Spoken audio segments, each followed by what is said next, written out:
வணக்கம். நான் உங்கள் மக்கள் தொகை சின்னம்மல் பேசுகிறேன். நலமாக இருக்கீங்களா? நான் ரொம்ப நலமாக இருக்கேன். மனம் என்ன சொல்லுதுங்கிறத விட உங்கள் சிந்தனை என்ன சொல்லுதுங்கிறத யோசிங்க. சொல்கிற யாரும் நம்ம வழியிலேயோ வாழ்க்கையிலே பங்குபட போகிறதில்ல. நம்ம வாழ்க்கை எப்படி இருக்கணும்னு நம்ம தான் தீர்மானிக்கணும். எல்லா உறவுகளும் வேணும்ன்ட்டு நம்ம தான் ஓடி ஓடி பார்க்குறோம். ஆனால் எந்த உறவுக்கும் நாம் முக்கியம் இல்லை, முதன்மை இல்லை. அவங்க தேவையை பூர்த்தி பண்ணுற ஒரு வேலைக்காரராகவும் அடிமையாகவும் தான் நாம் வாழ வேண்டியதாக இருக்குது. நமக்கான இலக்கு என்ன, குறிக்கோள் என்ன?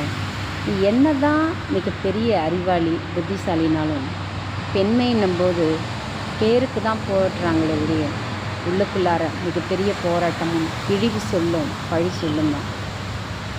எதை நம்பி நம்ம வரோமோ அதுவே நமக்கு வரமாக இல்லாமல் சாபமாக மாறும். எல்லாம் ஒரு காலகட்டத்தில் கடந்து தான் போகும். எதுவும் நிரந்தரம் இல்லை. நம்ம மலை போல் நம்புகிறவங்க ஒரே நொடியில் நொறுக்கி போட்டுட்டு தான் போவாங்க. ஆகையால் நம்ம வாழ்க்கைக்கு எது தேவையில்லைன்னு நாம் சிந்தித்தாலே போதும். மற்றவங்களை குறை சொல்கிறத விட நம்மளை நாம் சீர்தூக்கி பார்த்துட்டு நம்ம வாழ்க்கைக்கு நம்ம அடுத்த கட்ட செயலுக்கு எப்படி நகரணும்னு பாருங்கள்.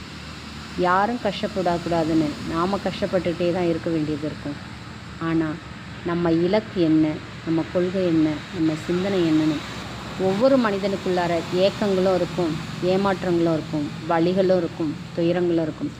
ஆனால் கடந்து வர பாதை ரொம்ப சிரமமாக இருந்தாலும் போய் முடிகிறது கோயிலாக அமையணுன்றதான் எல்லாருடைய வாழ்க்கையும். நன்றி, வணக்கம்.